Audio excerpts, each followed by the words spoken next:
Live stream start नहीं हुई है क्या अभी? ठीक है, हमको पिंग कर, हमको मैसेज कर दीजिएगा। ठीक है।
हाँ,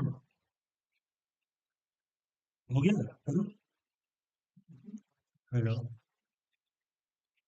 लेकर काफ़ी चर्चा कर ली है इस सेशन में, लेकिन सबसे महत्वपूर्ण होता जा रहा है भारत का पर्यटन क्षेत्र। नए नए डेस्टिनेशन जो हैं उनकी मांग बढ़ रही है, भीड़ जा रही है, वहाँ पर पर्यटकों की संख्या बढ़ रही है और उसके पीछे इंफ्रास्ट्रक्चर का भी बहुत बड़ा महत्वपूर्ण रोल है। एक जानकारी है आप लोगों के, आप संसद टीवी पर तो लगातार जो है बजट से जुड़ी हुई हर एक घटना और खबर देखेंगे, और जब निर्मला सीतारमण वित्त मंत्री 9वीं बार रिकॉर्ड 9वीं बार जो है आम बजट पेश करेंगी कुछ ही देर पश्चात, वो आप हमारे YouTube चैनल पर भी देख पाएंगे, मगर केवल हिंदी में बल्कि भारत की अलग अलग भाषाओं। बिल्कुल, हिंदी और अंग्रेजी पर तो आप देख ही पाएंगे इसे, लेकिन अलग अलग भाषा में जो अनुवाद है वो लगातार साथ साथ होगा। तो अलग अलग भारतीय भाषाएं हैं जिनमें आप देख सकते हैं।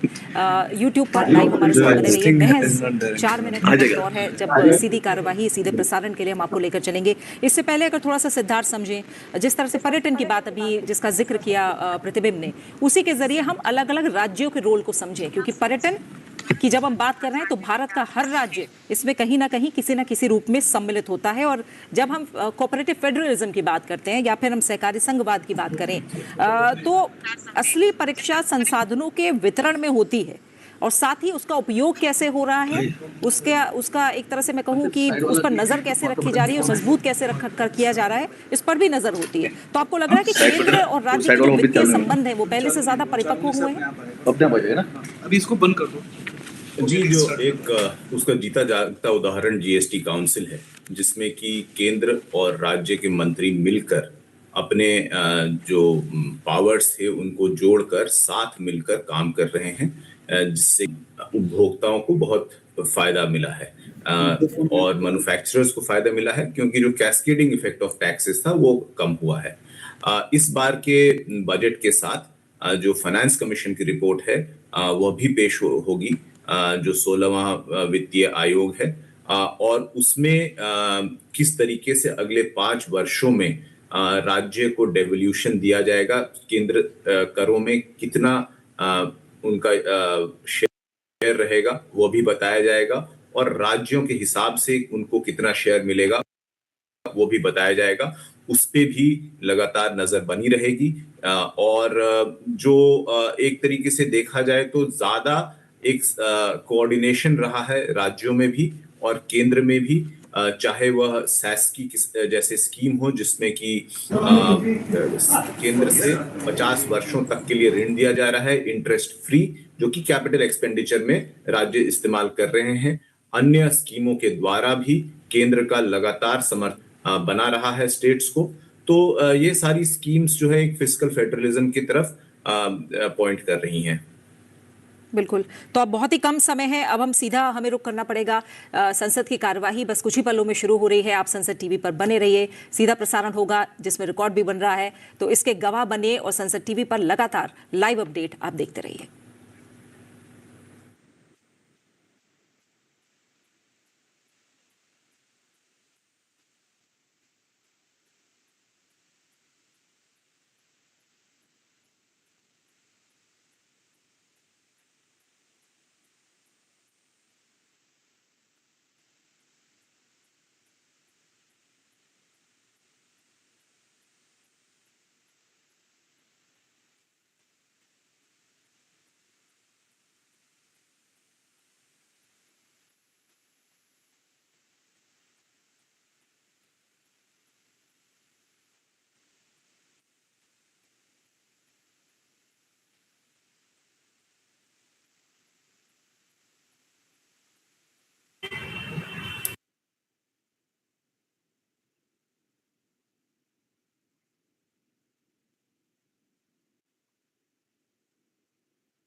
तुम्हारी आवाज सॉरी। माननीय सभासदों, माननीय अध्यक्ष जी,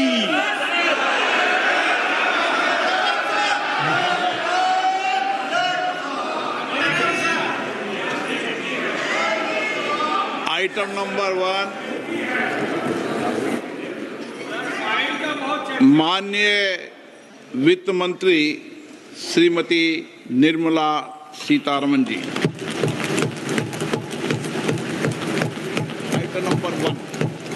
Item number one. Sir, with your permission, I rise to lay on the table a copy each of the following papers, Hindi and English versions, under Article 281 of the Constitution, Report for 2026 to 2031, Volume 1, Main Report of the 16th Finance Commission. 2. Report for 2026-2031, Volume 2, Annexures of the 16th Finance Commission.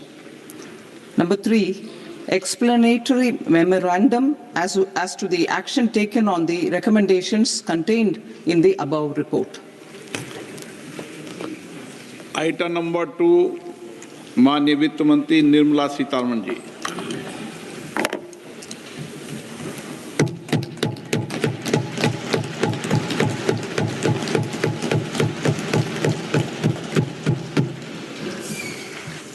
Honorable Speaker, sir, on the sacred occasion of Magh Purnima and the birth anniversary of Guru Ravidas, I present the budget for the year 2026-2027. Since we assumed office 12 years ago, India's economic trajectory has been marked by stability, fiscal discipline, sustained growth, and moderate inflation.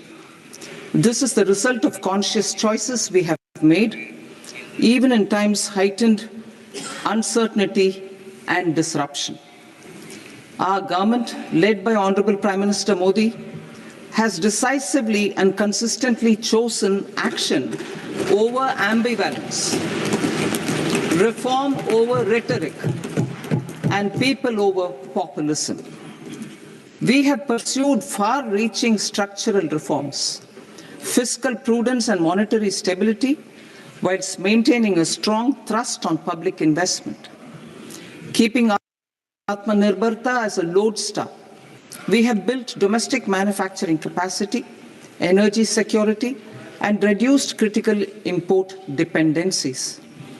Simultaneously, we have ensured that citizens benefit from every action of the government, undertaking reforms to support employment generation, agricultural productivity, house power, and universal services to people. These measures have delivered a high growth rate of around 7% and helped us make substantial strides in poverty reduction and improvement in the lives of our people. Today, we face an external environment in which trade and multilateralism are imperiled and access to resources and supply chains are disrupted. New technologies are transforming production systems while sharply increasing demands on water, energy, and critical minerals. India will continue to take confident steps towards Vikasit Bharat, balancing ambition with inclusion. As a growing economy with expanding trade and capital needs, India must also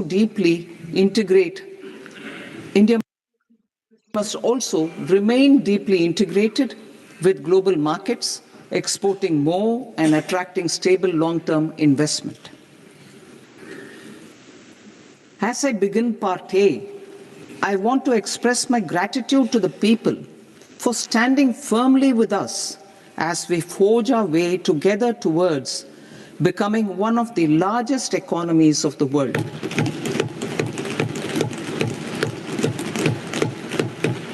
Our aim is to transform aspiration into achievement and potential into performance as we ensure that the dividends of growth reach every farmer, the scheduled caste, the scheduled tribes, the nomads, the youth, the poor, and the women. In Vikasit Bharat Young Leaders Dialogue, several innovative ideas were shared with our Prime Minister, which have inspired many of the proposals, making this a unique Yuva Shakti-driven budget. Our government's sankalp is to focus on our poor, underprivileged, and the disadvantaged. To deliver on this sankalp, and given that this is the first budget prepared in Kartavya Bhavan, we are inspired by three Kartavya.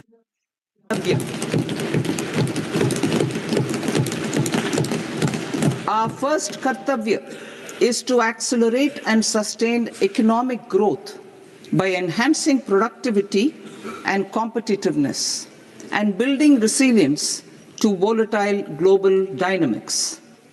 Our second Kartavya is to fulfill aspirations of our people and build their capacity, making them strong partners in India's path to prosperity. Our third Kartavya, aligned with our vision of Sabka Saath, Sabka Vikas, is to ensure that every family, community, region, and sector has access to resources, amenities, and opportunities for meaningful participation. This threefold approach requires a supportive ecosystem. The first requirement is to sustain the momentum of structural reforms, continuous, adaptive, and forward-looking. Second, a robust and resilient financial sector is central to mobilizing savings, allocating capital efficiently, and managing risks. Third, cutting-edge technologies, including AI applications, can serve us as force multipliers for better governance. Reform Express. Our government has undertaken comprehensive reforms towards creating employment, boosting productivity, and accelerating growth. After the Prime Minister's announcement on Independence Day in 2025, over 350 reforms have been rolled out. This includes GST simplification, notification of labor codes, and rationalization of mandatory quality control orders. High-level committees have been formed, and in parallel, the central government is working with the state governments on deregulation and reducing compliance requirements. The Reform Express is well on its way and will maintain its momentum to help us fulfill our Kartavya. I now move to specific proposals. Under our first Kartavya, To accelerate and sustain economic growth, I propose interventions in 6 areas. Scaling up manufacturing in 7 strategic and frontier sectors. 2. Rejuvenating legacy industrial sectors. 3. Creating champion MSMEs. 4. Delivering a powerful push for infrastructure. 5. Ensuring long-term security and stability. And 6. Developing city economic regions. Scaling up of manufacturing in 7 strategic and frontier sectors. Biopharma Shakti, meaning biopharma strategy for health advancement through knowledge, technology, and innovation.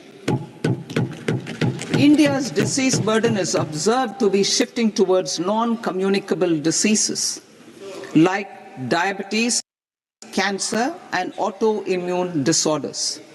Biologic medicines are key to longevity and quality of life at affordable costs.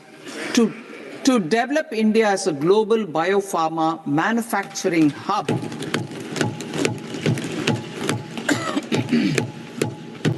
I propose the Biopharma Shakti with an outlay of 10,000 crores over the next 5 years. This will build the ecosystem for domestic production of biologics and biosimilars. The strategy will include a biopharma-focused network with 3 new national institutes of pharmaceutical education and research, popularly known as NIPERs, and upgrading 7 existing ones. It will also create a network of 1,000 accredited India clinical trials sites. We propose to strengthen the Central Drug Standard Control Organization to meet global standards and approve timeframes through approval timeframes through a dedicated scientific review cadre and specialists. India's semiconductor mission 1.0 expanded India's semiconductor sector capability. Building on this, we will launch ISM 2.0 to produce equipment and materials, design full-stack Indian IP, and fortify supply chains. We will also focus on industry-led research and training centers to develop technology and skilled workforce. The Electronics Components Manufacturing Scheme, launched in April 2025 with an outlay of 22,919 crores, already has investment commitments at double the targets. We propose to increase the outlay to 40,000 crores to capitalize on this momentum.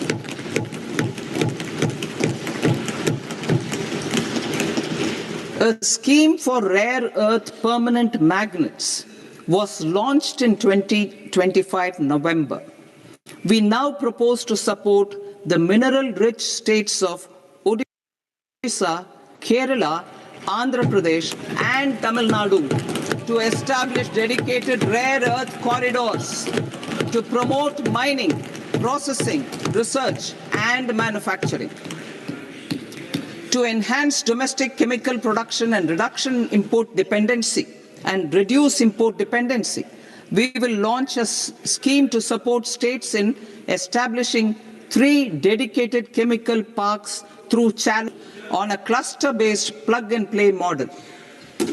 Strong capital goods.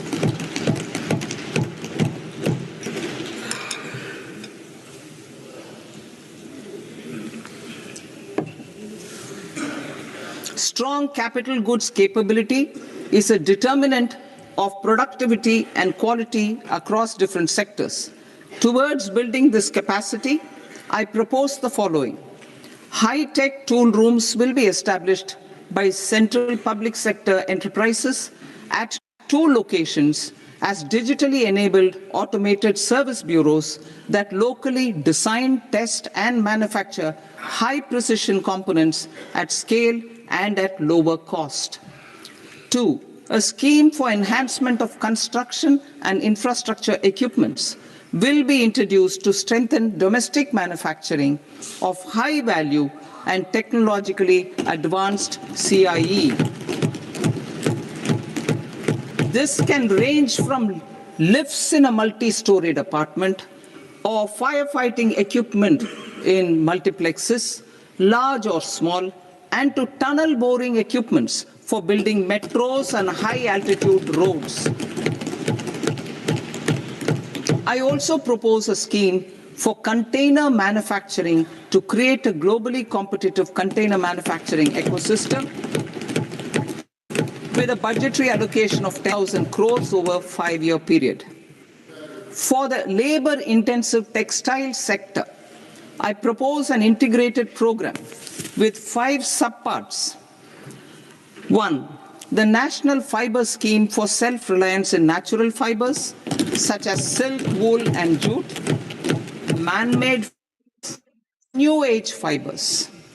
Textile expansion and employment scheme to modernize traditional clusters with capital support for machinery, technology upgradation, and common testing and certification centers.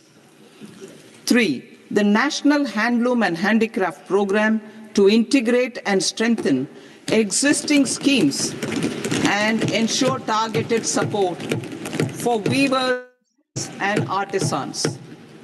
Tex Eco Initiative to promote globally competitive and sustainable textiles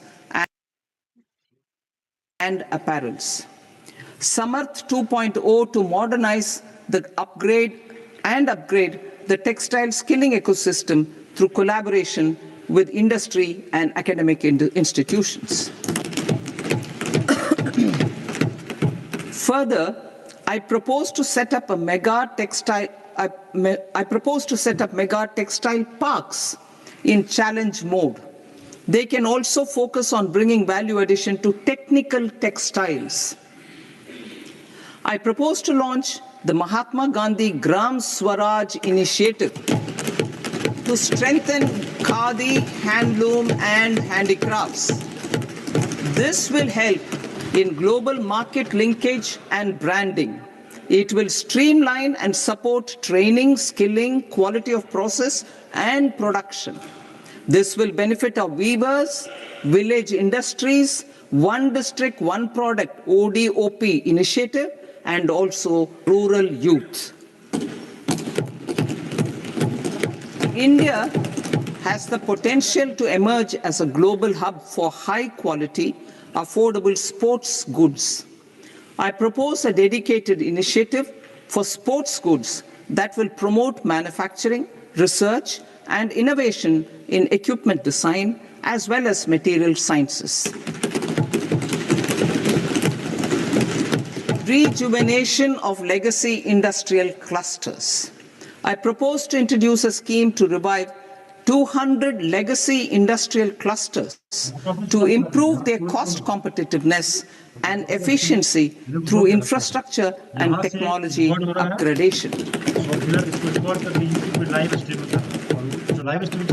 Creating champion SMEs and supporting micro enterprises. Recognizing MSMEs as a vital engine of growth, I propose a 3-pronged approach to help them grow as champions. Equity support. I propose to use a dedicated 10,000 crores SME growth fund to create future champions, incentivizing enterprises based on select criteria. I also propose to top up the Self-Reliant India Fund, set up in 2021, with 2,000 crores to continue support to micro enterprises and maintain their access to risk capital. Liquidity support. With TREDS, more than 7 lakh crore has been made available to MSMEs. To leverage its full potential, I propose 4 measures. 1. Mandate TREDS as the transaction settlement platform for all purchases from MSMEs by CPSEs, serving as a benchmark for other corporates. 2. Introduce a credit guarantee support mechanism through CGT MSC for invoice discounting on TREDS platform. 3. Link GEM with TREDS for sharing information with financiers about government purchases from MSMEs, encouraging cheaper and quicker financing. 4. Introduce TREDS receivables as asset-backed securities, helping the secondary market, enhancing liquidity and settlement of transactions. Professional support.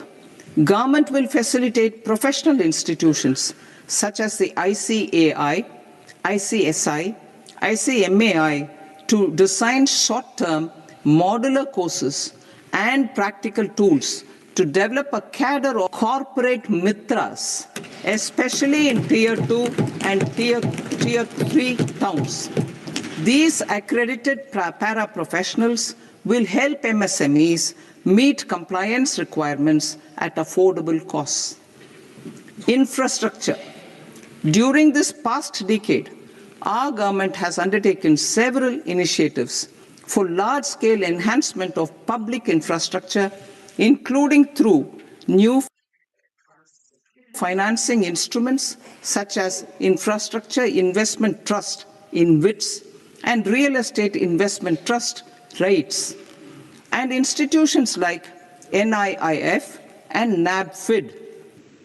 We shall continue to focus on developing infrastructure in cities with over 5 lakh population, that is Tier 2, Tier 3 cities, which have expanded to become growth centers. Public capital expenditure has increased manifold from 2 lakh crore in 2014-15 to an allocation of lakh crore in BE 25-26. In this coming year, that is financial year 2026-27, I propose to increase it to 12.2 lakh crores to continue the momentum. To strengthen the confidence of private developers regarding risks during infrastructure development and construction phase, I propose to set up an infrastructure risk guarantee fund to provide prudentially calibrated partial credit guarantee to lenders. Over the years, REITs have emerged as a successful monetization. I propose to accelerate recycling of significant real estate assets of the CPSEs through the setting up of dedicated REITs. To promote environmentally sustainable movement of cargo, I propose to 1. Establish new dedicated freight corridors connecting Dankuni in the east to Surat in the west. Operationalize 20 new national waterways over the next 5 years. Starting with National Waterways 5 in Orissa to connect mineral-rich areas of Talcher and Angul and industrial centers like Kalinga Nagar to the ports of Paradeep and Dhamra. Training institutes will be set up as regional centers of excellence for development of required these waterways. This will benefit youth in the entire stretch of the waterways to train and acquire skills. Further, a ship repair ecosystem catering to inland waterways will also be set up at Varanasi and Patna. And C, launch a coastal cargo promotion scheme for incentivizing a modal from rail to road to increase the share of inland waterways and coastal shipping from 6% to 12% by 2047. To enhance last mile and remote connectivity and promote tourism, I propose to give incentives to indigenize manufacturing of seaplanes. A seaplane VGF scheme will be also introduced to provide support for operations. Carbon capture, utilization and storage. Aligning with the roadmap launched in December 2025, the carbon capture, utilization and storage technologies at scale will achieve higher readiness and in end-use application across 5 industrial sectors, including power, steel, cement, refineries, and chemicals. An outlay of 20,000 crore is proposed over the next 5 years for this purpose. City economic regions. Cities are India's engines of growth, innovation, and opportunities. We shall now focus on Tier 2, Tier 3 cities, and even temple towns, which need modern infrastructure and basic amenities. This budget aims to further amplify the potential of cities to deliver the economic power of agglomerations by mapping city economic regions based on their growth drivers. An allocation of 5,000 crore per CER over 5 years is proposed for implementing their plans through a challenge mode with a reform-cum-result-based financing mechanism. In order to promote environmentally passenger systems, we will develop 7 high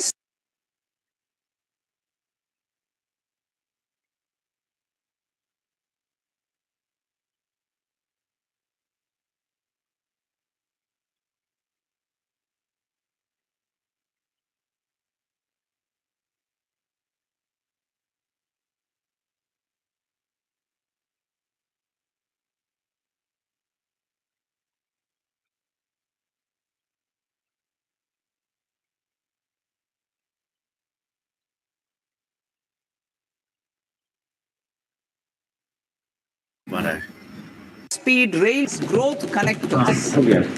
The Indian banking sector today is characterized by coverage exceeding 98% of villages in the country. At this juncture, we are well placed to futuristically evaluate the measures needed to continue on the path of reform-led growth of this sector. I propose setting up a high-level committee on banking for Vikasit Bharat.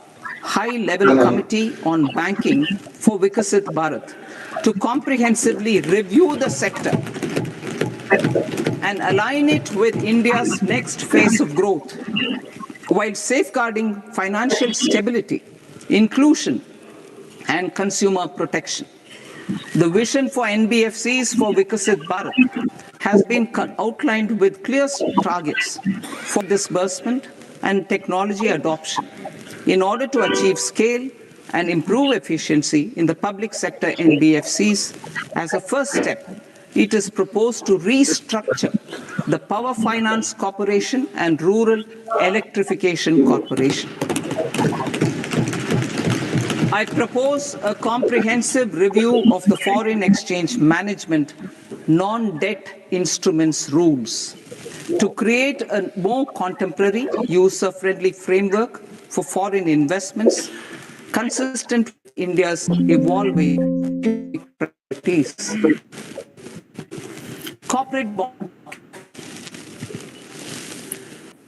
I propose to introduce a market-making framework with suitable access to funds and derivatives on corporate bond indices.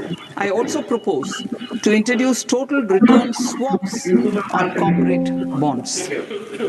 Municipal bonds.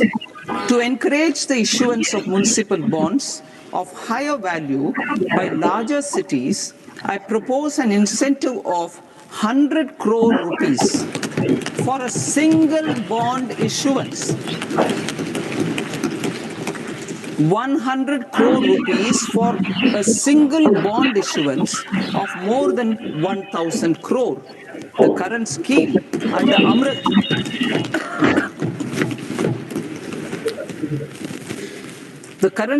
under Amrit which incentivizes issuances up to 200 crores only will also continue to support smaller and medium towns. That will also continue to support the smaller and medium towns. Ease of doing business. Individual persons resident outside India, PROI, will be permitted to invest in equity instruments of listed Indian companies through the Portfolio Investment Scheme.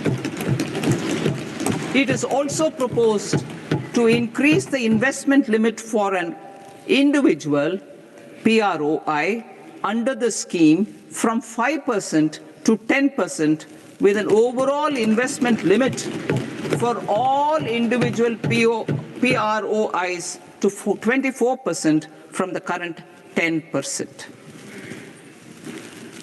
Emerging technologies including AI. 21st century is technology-driven. Adoption of technology is for the benefit of all people. Farmers in the field, women in STEM, youth keen to upskill, and Divyangjan to access newer opportunities.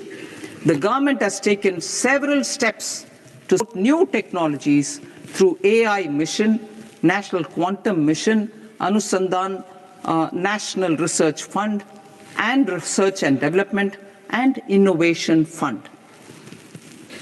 Our second kartavya is to fulfill aspirations and build capacities. Close to 25 crore individuals have come out of multi-dimensional poverty through a decade of our government's sustained and reform-oriented efforts.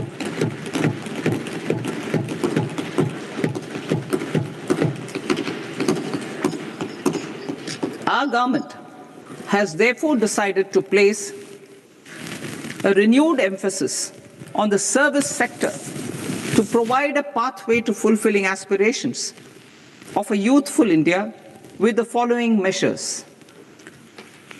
I propose to set up a high-powered education to employment and enterprises standing committee to recommend measures that focus on services sector as a core driver of Vikasit Bharat.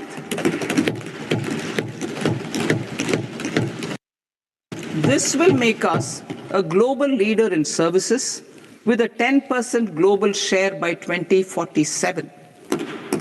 The committee will prioritize areas to optimize the potential for growth, employment, and exports. They will also assess the impact of emerging technologies, including AI, on jobs and skill requirements and propose measures thereof. To create a range of skilled career pathways, a new range of skilled career pathways for our youth, I propose interventions in the following sectors. Health. Existing institutions for allied health professionals will be updated and new AHP institutions established in private and government sectors. This will cover 10 selected disciplines, including optometry, radiology, anesthesia, OT technology, applied psychology, and behavioral health, and add 1 lakh AHPs over the next 5 years. A strong care system covering geriatric and allied care services will be built. A variety of NSQF-aligned programs will be developed to train multi-skilled caregivers, combining core care and allied skills such as wellness, yoga, and operation of medical assistive devices. In the coming year, 1.5 lakh caregivers will be trained.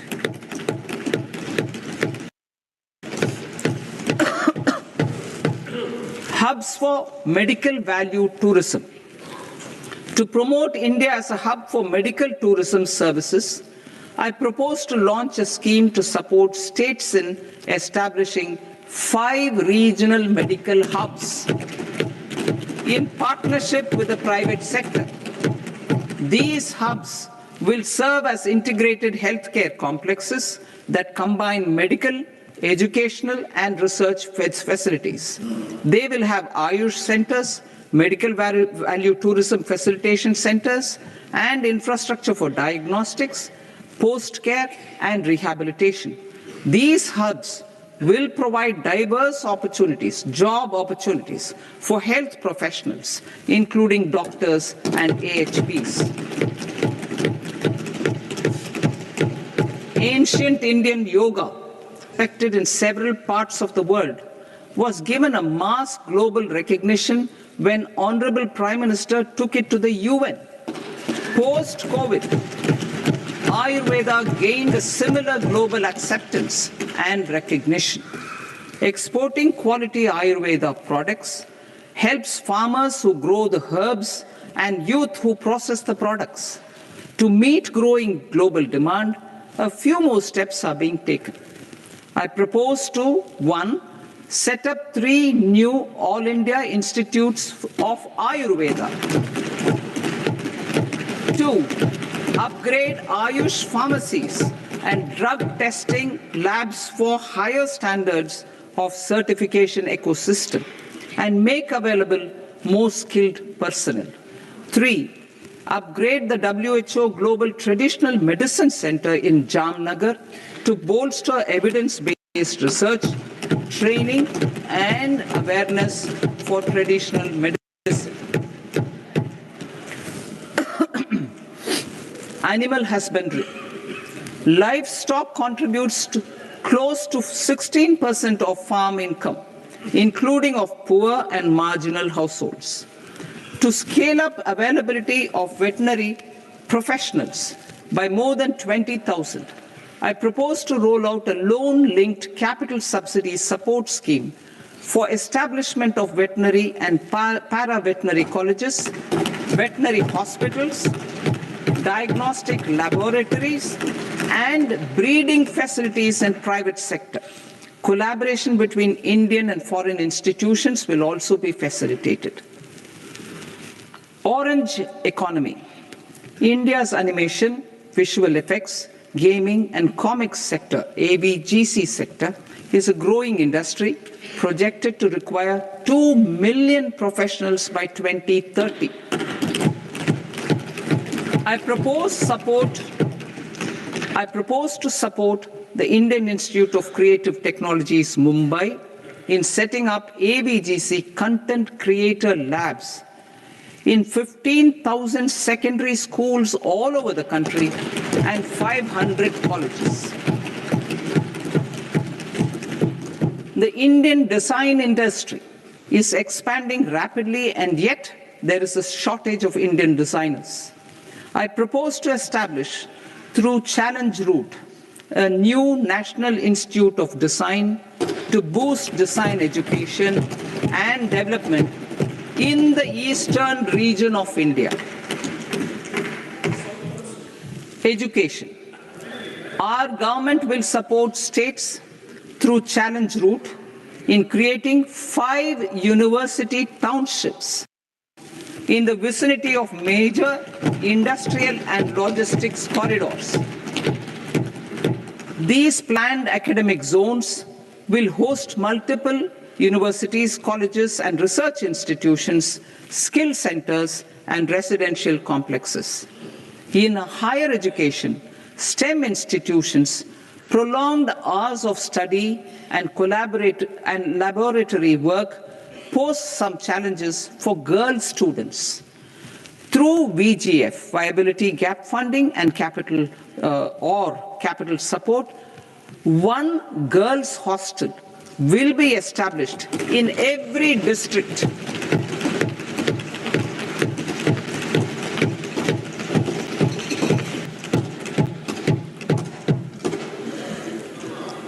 To promote astrophysics and astronomy via immersive experiences, 4 telescope infrastructure facilities will be set up or upgraded.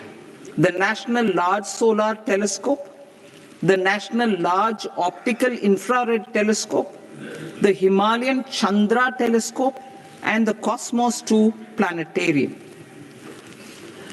Tourism. The tourism sector has the potential to play a large role in the employment generation. forex earnings, and expanding the local economy. I propose to set up a National Institute of Hospitality by upgrading the existing National Council for Hotel Management and Catering Technology. It will function as a bridge between academia, industry, and government.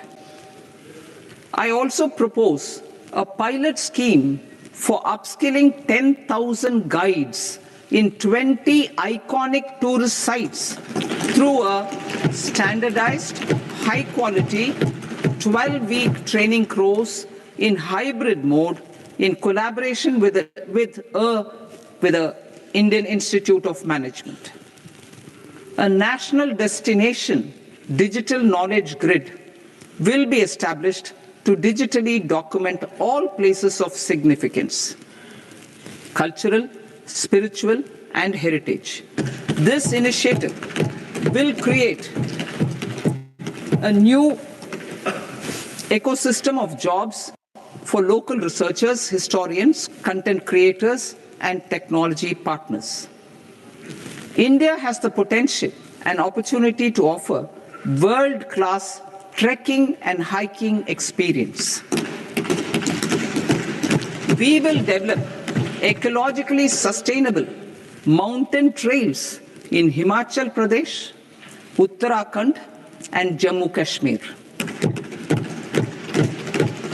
Also in Araku Valley in the Eastern Ghats and Podigai Malai in the Western Ghats. Turtle trails along key nesting sites in the coastal areas of Odisha, Karnataka, and Kerala. And 3, bird watching trails along the Pulikat Lake in Andhra Pradesh, Tamil Nadu. It's on the border. Under the visionary leadership of Honorable Prime Minister, we established the International Big Cat Alliance in 2024.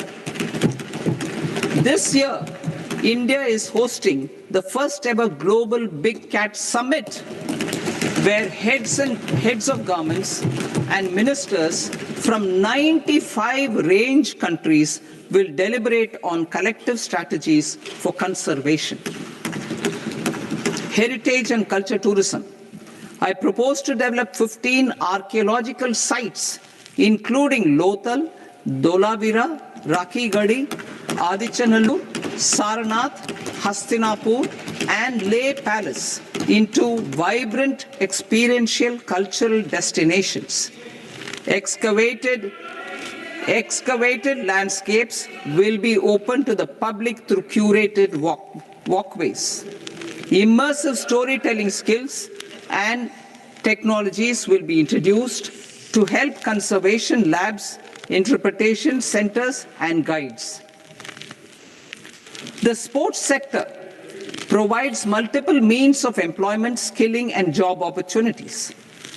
Taking forward the systematic nurturing of sports talent, which is set in motion through the Khelo India program earlier, I propose to launch a Khelo India mission to transform the sports sector over the next decade.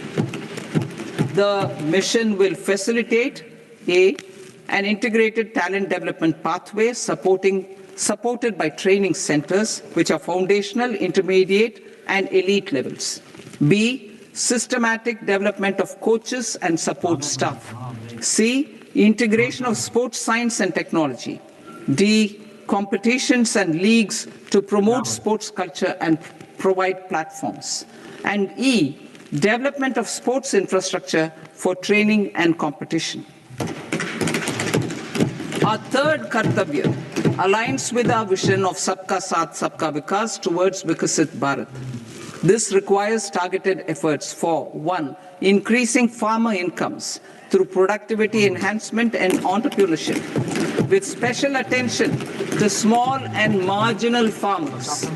B, empowering Divyangjan through access to livelihood opportunities, training, and high-quality assistive devices.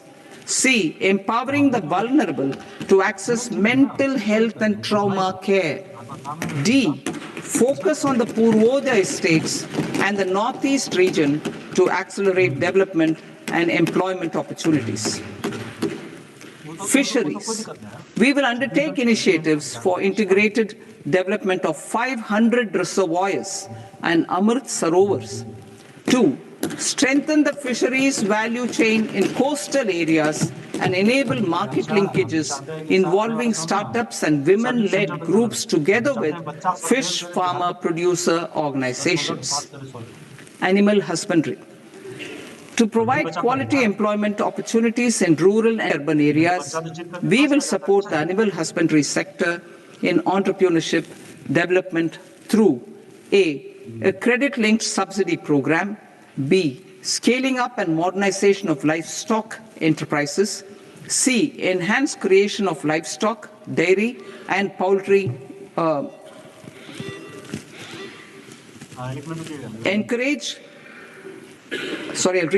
enhanced creation of livestock, dairy, and poultry-focused integrated value chains, and D, encourage creation of livestock farmer-producer organizations.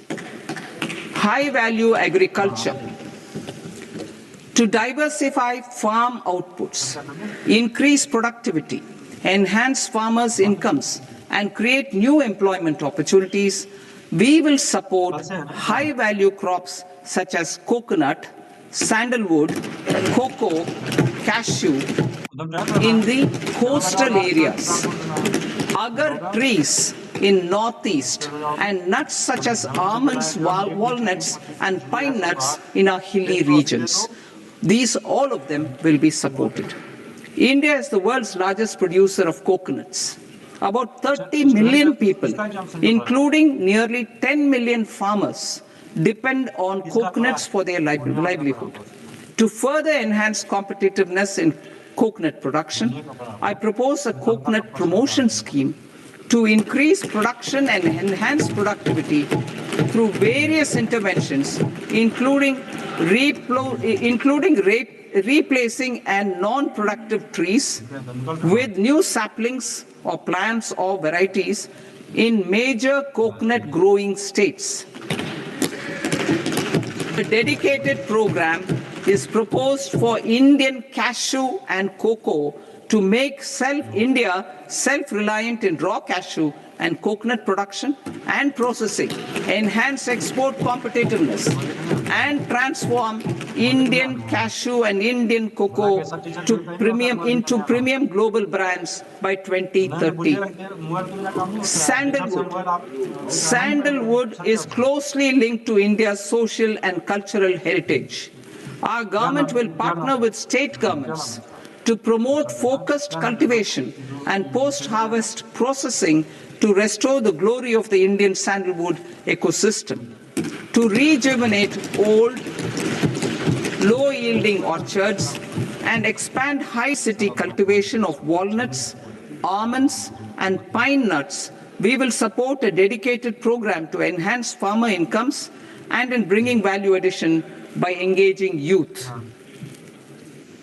Bharat Vistar, that is virtually integrated system to access agricultural resources. I propose to launch Bharat Vistar, a multilingual AI tool that shall integrate the AgriStack portals and the ICAR package on agricultural practices with AI systems. This will enhance farm productivity, enable better decisions for farmers, and reduce risk by providing customized advisory support. She Marts for rural women-led enterprises. Building on the success of Lakpati Didi program, I propose to help women take the next step from credit-linked livelihoods to being owners of enterprises. Self-help entrepreneur, She Marts will be set up as community-owned retail outlets within the cluster-level federations through enhanced and innovative financing instruments. Empowering Divyangjan. Divyangjan Kaushal Yojana. Information technology, AVGC sectors, hospitality and food and beverages sectors often offer task-oriented and process-driven roles which are suitable for Divyangjan. We will ensure dignified livelihood opportunities through industry-relevant and customized training specific to each Divyangjan group. Divyang Sahara Yojana, timely access to high-quality assistive devices for all eligible Divyangjan is a fundamental need. I propose to 1. Support the Artificial Limbs Manufacturing Corporation of India, ALIMCO, to set up and to scale up production of assistive devices, invest in R&D and AI integration, strengthen PM Divyasha Kendras, and support setting up of assistive technology marts as modern retail style centers where Divyangjan and senior citizens can see, try, and purchase assistive products. Reaffirming our commitment to mental health and trauma care. There are no national institutes for mental health care in North India. We will therefore set up a NIMHANS 2 and also upgrade national mental health institutes in Ranchi and in Tezpur as regional apex institutions. Emergencies expose families, particularly the poor and vulnerable, to unexpected expenditure. We will strengthen and increase these capacities by 50% in district hospitals by establishing emergency and trauma care centers. Focus on Purvodaya states and northeastern regions. Purvodaya, I propose the development of an integrated East Coast industrial corridor with a well-connected node at Durgapur, creation of 5 tourism destinations in 5 Purvodaya states, and the provision of 4,000 e-buses. Buddhist sites in northeastern region. The northeastern region is a civilizational confluence of Theravada and Mahayana or Vajrayana traditions. I propose to launch a scheme for development of Buddhist circuits in Arunachal Pradesh, Sikkim, Assam, Manipur, Mizoram, and Tripura. The scheme will cover preservation of temples and monasteries, pilgrimage interpretation centers, connectivity, and pilgrim amenities. 16th Finance Commission. On 7th November 2025, the 16th Finance Commission submitted its report to the President. As mandated under Article 281 of the Constitution, the government is to lay the report along with the explanatory memorandum on the action taken report on the recommendations of the Commission in Parliament, which, Sir, Honourable Speaker, you've allowed me to do at the commencement of this session. The government has accepted the recommendation of the Commission to retain the vertical share of devolution at 41%. As recommended by the Commission, I have provided 1.4 lakh crores of rupees to the states for the year 2026-2027 as Finance Commission grants.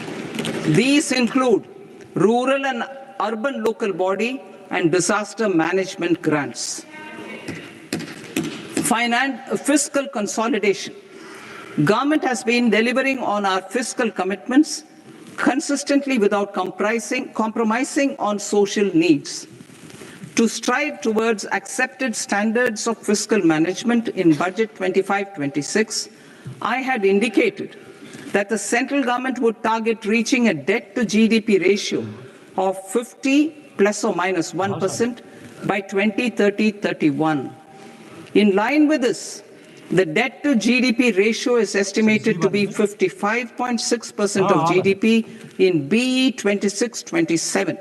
compared to 56.1% of GDP in RE 25-26. A declining debt to GDP ratio will gradually free up resources for priority sector lending and expenditure by reducing the outgo on interest payments.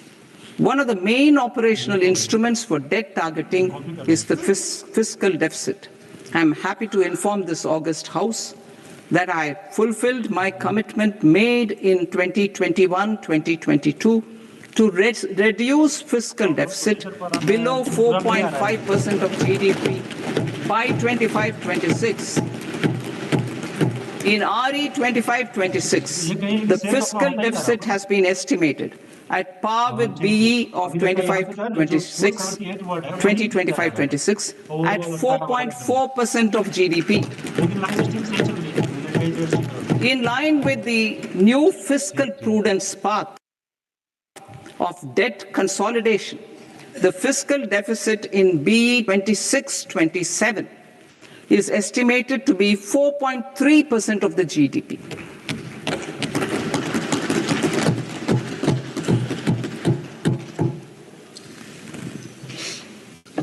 The revised estimates of the non-debt receipts are 34 lakh crore rupees, of which the centre's net tax receipts are 26.7 lakh crore.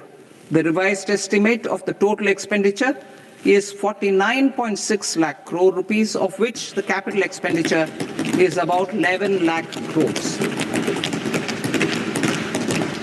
Budget estimates 2026 to 2027. Coming to 26-27, the non-debt receipt and the total expenditure are estimated as 36.5 lakh crore and 53.5 lakh crore respectively. The centre's net tax receipts are estimated at 28.7 lakh crore rupees. To finance the fiscal deficit, the net market borrowings from dated securities are estimated at 11.7 lakh crore rupees. The balance financing is expected to come from small savings and other sources. The gross market borrowings are estimated at 17.2 lakh crore rupees. I'll now move to Part B. Part B, direct taxes.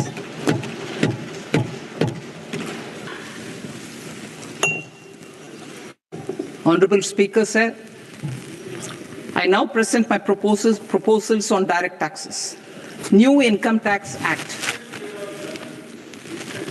In July 2024, I announced a comprehensive review of the Income Tax Act 1961. This was completed in a record time, and the Income Tax Act 2025 will come into effect from 1st April 2026. The simplified income tax rules and forms will be notified shortly, giving adequate time to taxpayers to acquaint themselves with its requirements. The forms have been redesigned such that ordinary citizens can comply without difficulty. Ease of living. I propose that any interest awarded by the Motor Accident Claims Tribunal to a natural person will be exempt from income tax, and any TDS on this account will be done away with.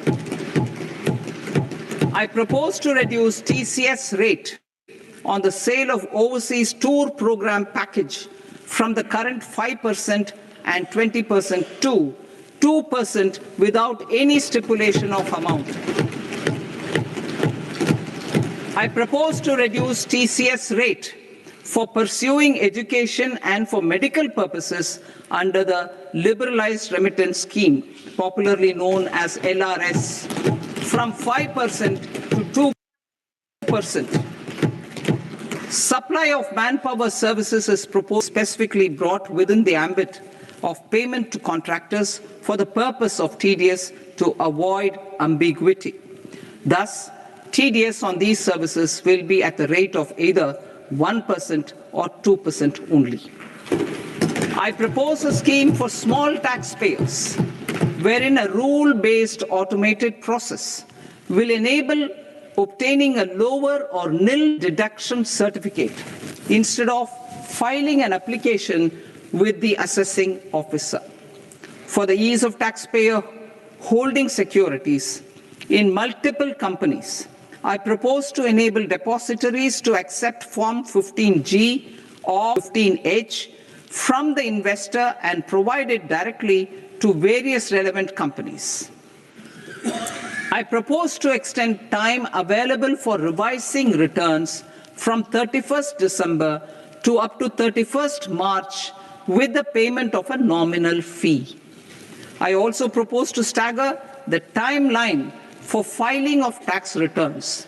Individuals with ITR 1 and ITR 2 returns will continue to file till 31st July, and non-audit business cases or trusts are proposed to be allowed time till 31st August. TDS on sale of immovable property by a non-resident is proposed to be deducted and deposited through resident buyers and his or her PAN-based challan instead of requiring a TAN, which is a temporary accounting number.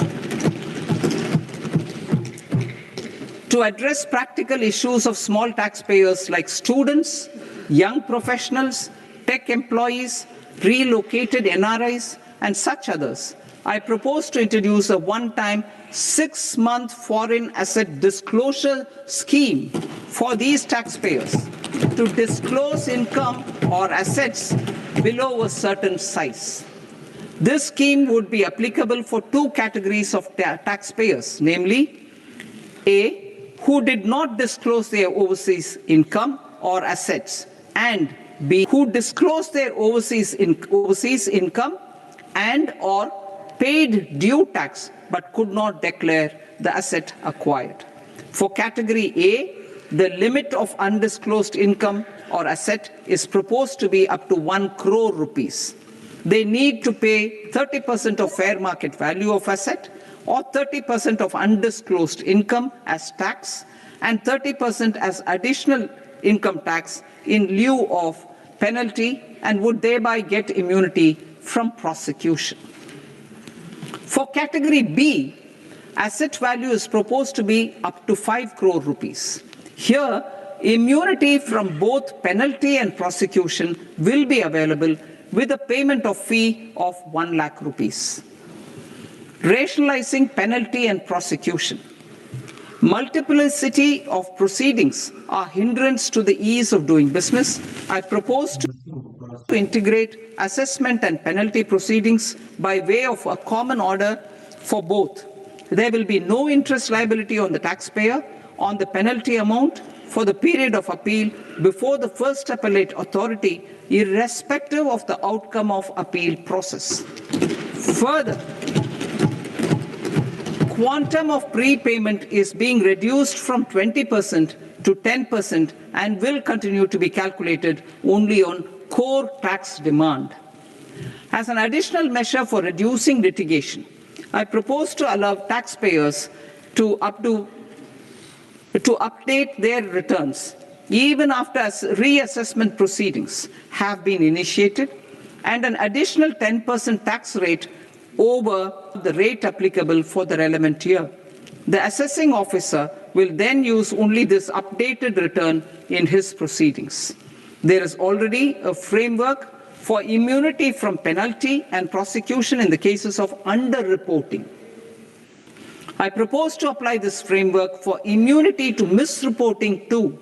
However, in such a case, the taxpayer will need to pay 100% of the tax amount as an additional income tax over and above the tax and interest due.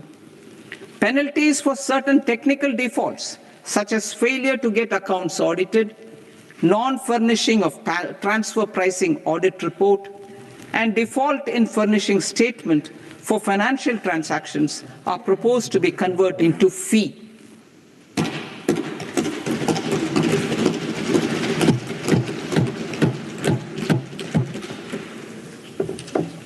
I propose to rationalize prosecution framework under Income Tax Act while maintaining a careful balance for deterrence in some serious offence.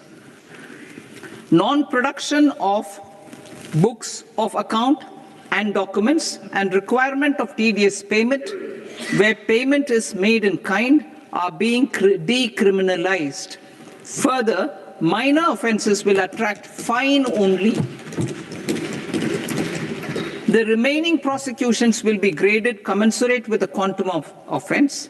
They will entail only simple imprisonment with maximum imprisonment reduced to 2 years and power to courts to convert even those into fines.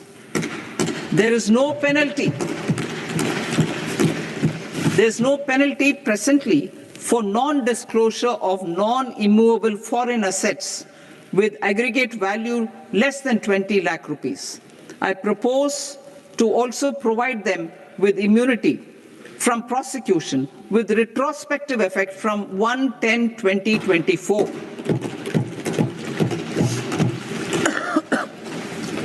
Cooperatives.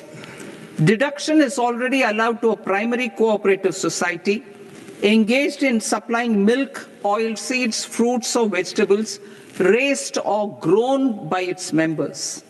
I propose to extend this deduction to also include supply of cattle feed and cotton seed produced by its members. I propose to allow inter-cooperative society dividend income as deduction under the new tax regime to the extent it is further distributed to its members. I further propose to allow exemption for a period of 3 years to dividend income received by a notified national cooperative federation on their investments made in companies up to 31/1/2026. This exemption would be allowed only for dividends further distributed to its member cooperatives. Supporting IT sector as India's growth engine. India is a global leader in software development services, IT-enabled services, knowledge process outsourcing services, and contract R&D services relating to software development. These businesses and their segments are quite interconnected with each other. All these services are proposed to be clubbed under a single category of information technology services with a common safe harbor margin of 15.5% applicable to all. The threshold for availing safe harbor for IT services is being enhanced substantially from 300 crore rupees to 2,000 crore rupees. Safe harbor for IT services shall be approved by an automated rule-driven process without any need for tax officer to examine and accept the application. Once applied by an IT services company, the same safe harbor can be continued for a period of 5 years at a stretch at its choice. For IT services companies who want to conclude advanced pricing agreement, APA, I propose to fast-track unilateral APA process for IT services and endeavor to conclude it within a period of 2 years. The period of 2 years can be extended by a further period of 6 months on taxpayers' request. I propose to extend the facility of modified returns available to the entity entering APA to its associated entities also. Attracting global business and investment. Recognizing the need to enable critical infrastructure and boost investment in data centers, I propose to provide tax holiday till 2047 to any foreign company that provides cloud services to customers globally by using data center services from India. It will, however, need to provide services to Indian customers through an Indian reseller entity. I also propose to provide a safe harbor of 15% on cost in case the company providing data center services from India is a related entity.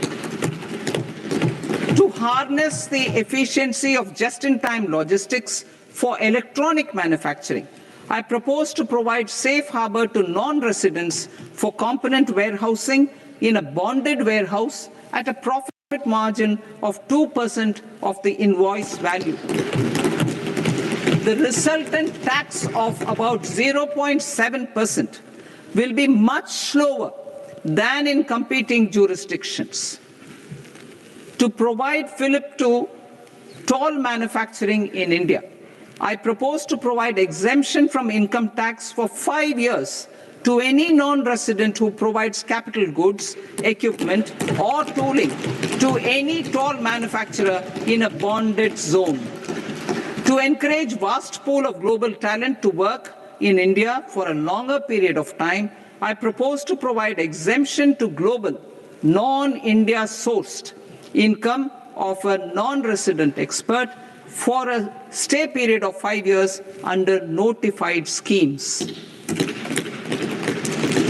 I propose to provide exemption from minimum alternate tax, the MAT, to all non-residents who pay tax on presumptive basis. Tax administration. I propose to constitute a joint committee of Ministry of Corporate Affairs and Central Board of Direct Taxes for incorporating the requirements of income computation and disclosure standards, the ICDS, in the Indian Accounting Standards, IND AS itself.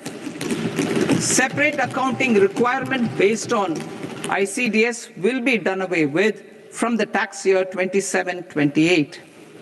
To support Prime Minister Modi's vision of homegrown accounting and advisory firms to become global leaders, I propose to rationalize the definition of accountant for the purposes of safe harbor rules. Other tax proposals. Change in taxation of buyback was brought in to address the improper use of buyback route by promoters. In the interest of minority shareholders, I propose to tax buyback for all types of shareholders as capital gains. However, to disincentivize misuse of tax arbitrage, promoters will pay an additional buyback tax. This will make effective tax 22% for corporate promoters. For non-corporate promoters, the effective tax will be 30%. TCS rate for sellers of specific goods, namely alcoholic liquor, scrap, and minerals, will be rationalized to 2%, and that on tendu leaves will be reduced from 5% to 2%. I propose to raise the STT on futures to 0.05% from the present 0.02%. STT on options premium and exercise of options are both proposed to be raised to 0.15% from the present rate of 0.1% and 0.125% respectively. We reformed the taxation landscape for corporates in 2019 by providing them a simplified regime with lower tax rate so that they could productively focus on business rather than on claim of deductions and exemptions.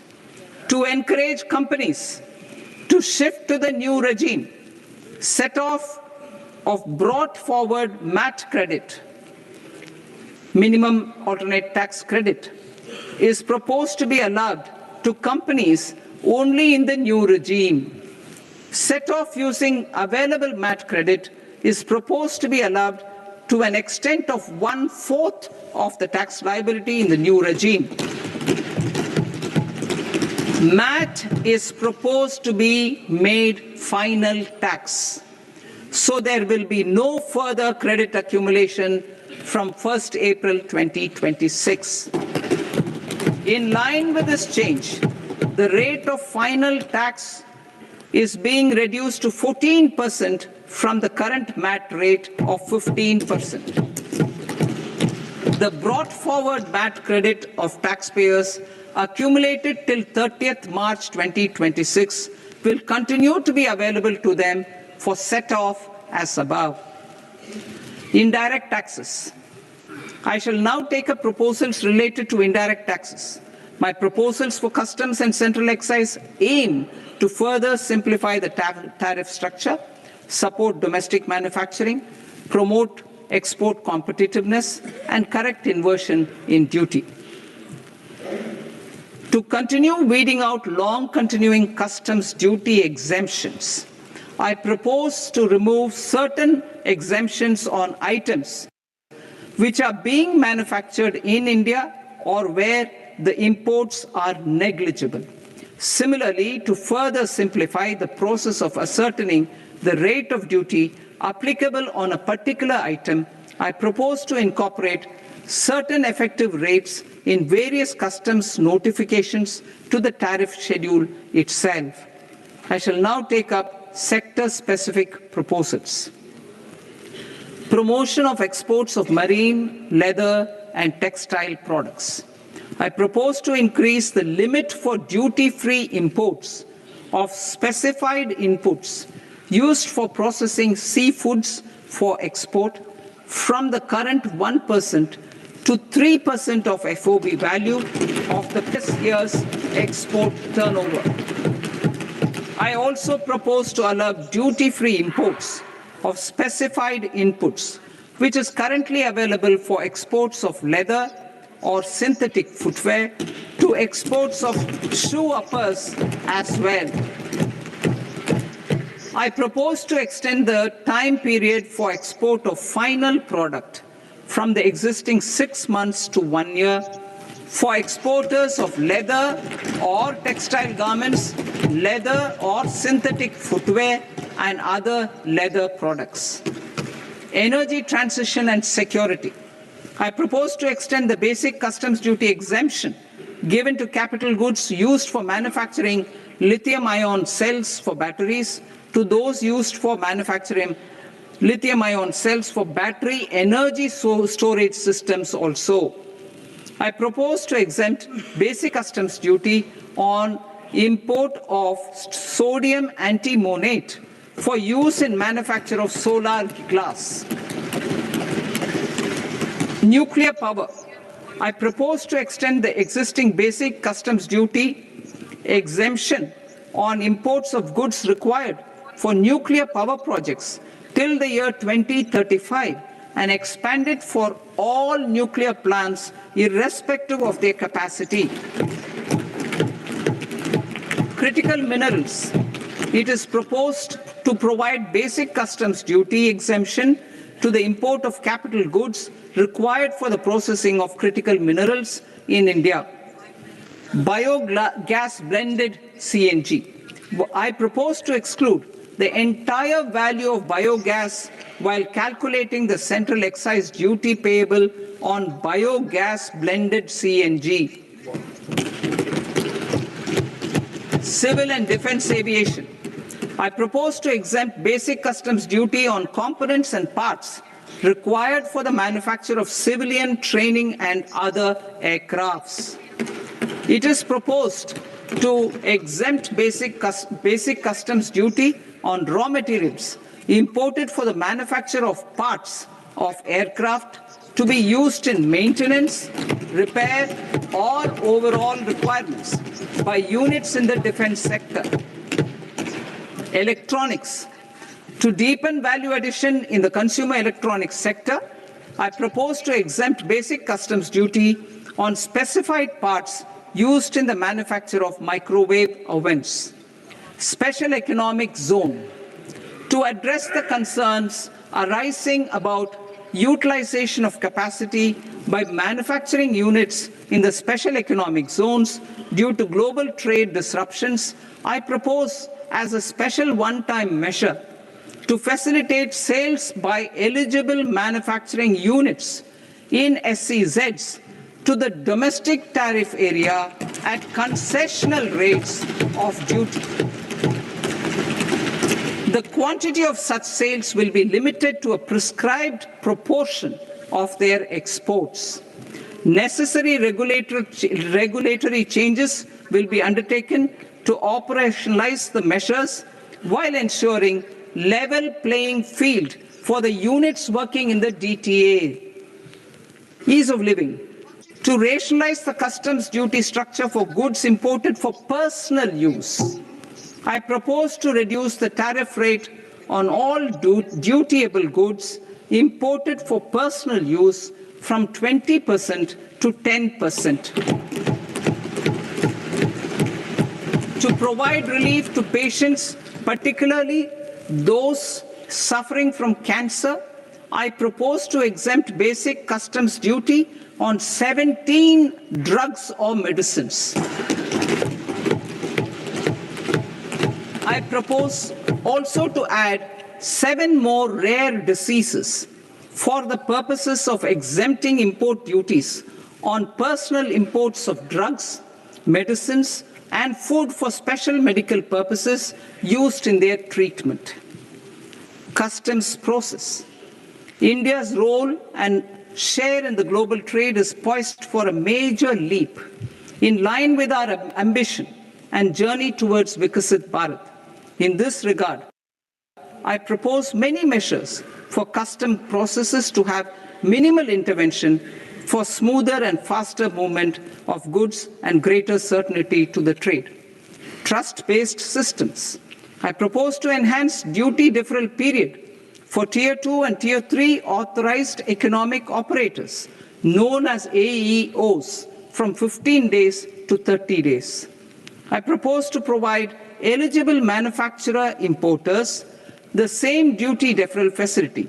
This should encourage them to get themselves accredited as a full-fledged Tier 3 AEO in due course. To provide greater certainty and for better business planning, I propose to extend validity period of advance ruling binding on customs from the present 3 years to 5 years.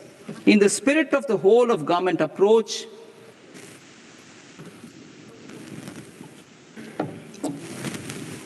government agencies will be encouraged to leverage AEO accreditation for preferential treatment in clearing their cargo. Regular importers with trusted long-standing supply chains will be recognized in the risk system so that the need for verification of their cargo every time can be minimized. Export cargo using electronic sealing.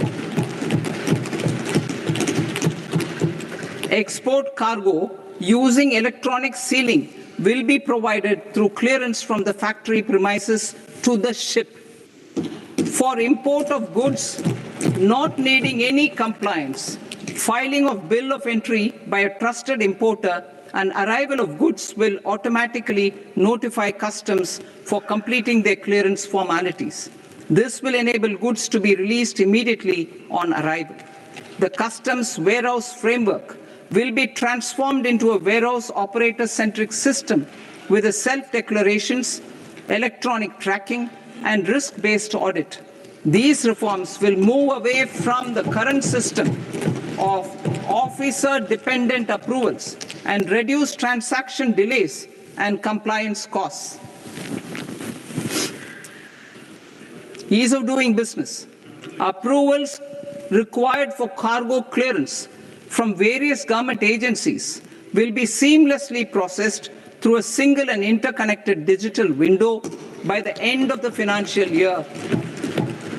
Processes involved in clearance of food, drugs, plant, and animal and wildlife products, accounting for about 70% of interdicted cargo, will be operationalized on this system by April 2026 itself. For goods not having any compliance requirement, clearance will be done by customs immediately after online registration is completed by the importer, subject to the payment of duty. Customs integrated system will be rolled out in 2 years as a single integrated and scalable platform for all customs processes. Utilization of non-intrusive scanning with advanced imaging and AI technology for risk assessment will be expanded in a phased manner with the objective to scan every container across all the major ports. New export opportunities to support Indian fishermen to fully harness the economic value of marine resources beyond our territorial waters. The following measures will be taken. A.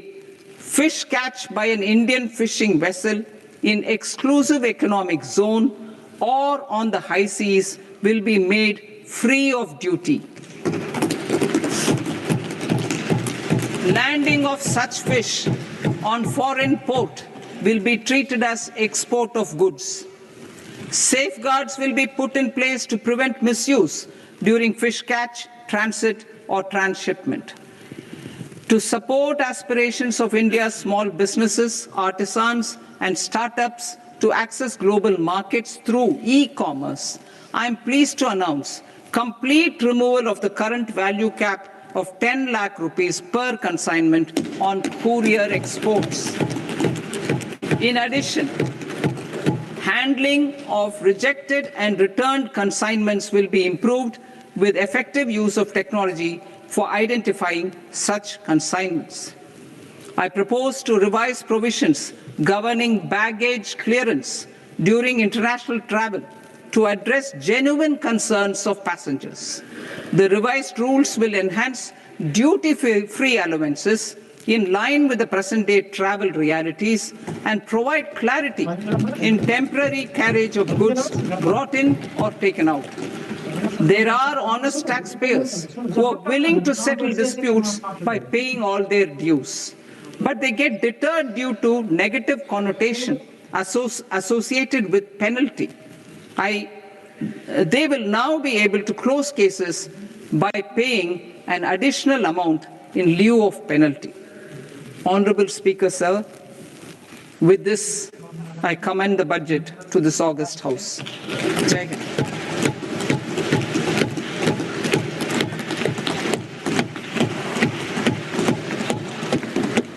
One and a half hours.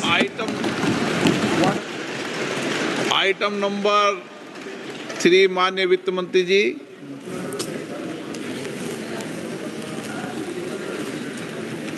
Item number 2, sir. 3. Sir, with your permission, I rise to lay on the table of the following statements under Section 3, 1 of the Fiscal Responsibility and Budget Management Act of 2003. Medium-term fiscal policy, fiscal policy strategy statement, and macroeconomic framework statement. Item number 4, माननीय वित्त मंत्री जी। Sir, with your permission, I move for leave to introduce the Finance Bill 2026. प्रश्न ये कि विधेयक को पुनर्स्थापित करने की अनुमति प्रदान की जाए। जो सदस्य इस पक्ष में हाँ गए, जो सदस्य विरोध में ना गए, मेरे विचार में निर्णय हाँ वालों के पक्ष में, हाँ वालों के पक्ष में अनुमति प्रदान की जाती है। माननीय मंत्री जी, अब विधेयक पूरे स्थापित करें। Sir, I introduce the bill. माननीय सदस्यगण, आपको सूचित किया जाता है कि माननीय वित्त मंत्री जी के बजट भाषण की कॉपी पब्लिकेशन काउंटर पर ली जाती है। बजट भाषण और बजट से संबंधित दस्तावेज आपके मोबाइल फोन और मेंबर पोर्टल्स पर ही उपलब्ध है। सभा की कार्रवाई कल दिनांक 2 फरवरी 2026 को प्राप्त 11 बजे तक के लिए स्थगित की जाती है।